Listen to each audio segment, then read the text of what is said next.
श्री गणेशाय नमः। ओम श्री परमात्मने नमः। अध्याय 7 श्लोक क्रमांक 28 में परम श्रद्धेय स्वामी रामसुखदास जी महाराज ने अपने ग्रंथ साधक संजीवनी में कुछ विशेष बात बताई है, वो अब अभी देखें। शास्त्रों में, संतवाणी में और गीता में भी यह बात आती है कि पापी मनुष्य भगवान में प्रायः नहीं लग पाते, पर यह एक स्वाभाविक सामान्य नियम है। वास्तव में कितने ही पाप क्यों न हो, वे भगवान से विमुख कर ही नहीं सकते, क्योंकि जीव साक्षात भगवान का अंश है।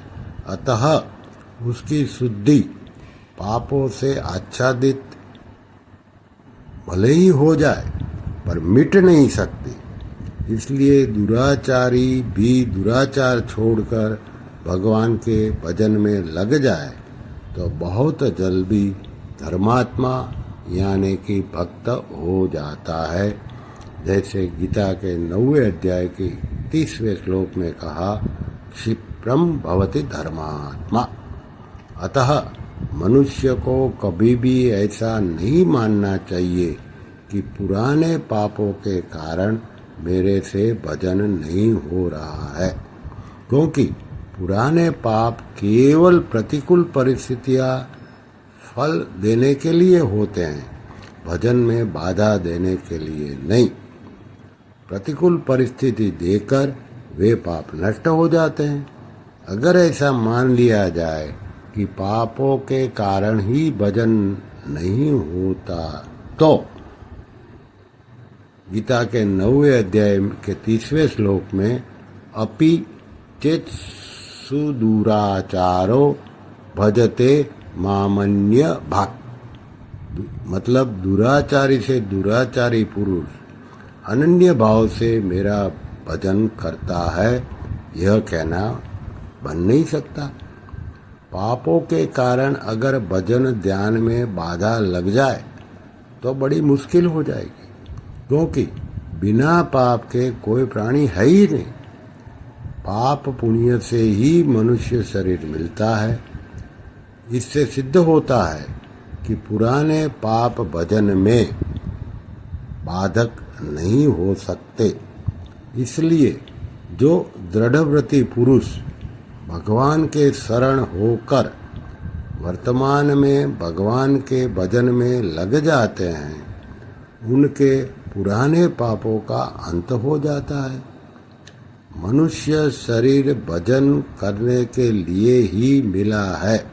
अतः जो परिस्थितियां शरीर तक रहने वाली है, वे भजन में बाधा पहुंचाए, ऐसा कभी संभव ही नहीं है। सकाम पुण्य कर्मों की मुख्यता होने से जीव स्वर्ग में जाते हैं और पाप कर्मों की मुख्यता होने से नरकों में जाते हैं।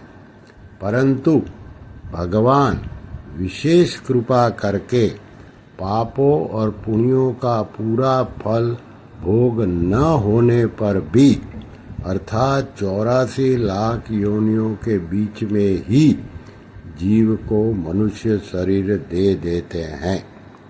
मनुष्य शरीर में भगवत भजन का अवसर विशेषता से प्राप्त होता है।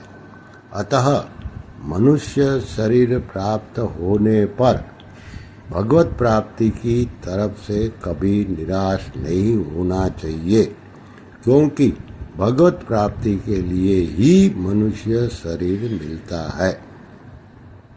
यह मनुष्य शरीर भोग योनि नहीं है।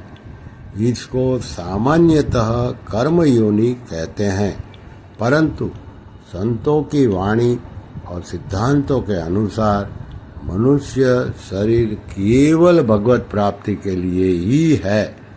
इसमें पुराने पुण्यों के अनुसार जो अनुकूल परिस्थिति आती है और पुराने पापों के अनुसार जो प्रतिकूल परिस्थिति आती है, ये दोनों ही केवल साधन सामग्री है। इन दोनों में से अनुकूल परिस्थिति आने पर दुनिया की सेवा करना और प्रतिकूल परिस्थिति आने पर अनुकूलता की इच्छा का त्याग करना, यह साधक का काम है। ऐसा करने से यह दोनों ही परिस्थितियां साधन सामग्री हो जाएगी। इनमें भी देखा जाए तो प्रतिकूल परिस्थिति पुराने पुण्यों का नाश होता है और वर्तमान में भोगों में फंसने की संभावना भी रहती है। परंतु प्रतिकूल परिस्थिति पुराने पापों का नाश होता है और वर्तमान में अधिक सजगता सावधानी रहती है, जिससे साधन सुगमता से बनता है। इस दृष्टि से संत जन सांसारिक प्रतिकूल परिस्थिति का आदर करते आए हैं। श्री कृष्ण शरणं मम, श्री कृष्ण शरणं मम, श्री कृष्ण शरणं मम।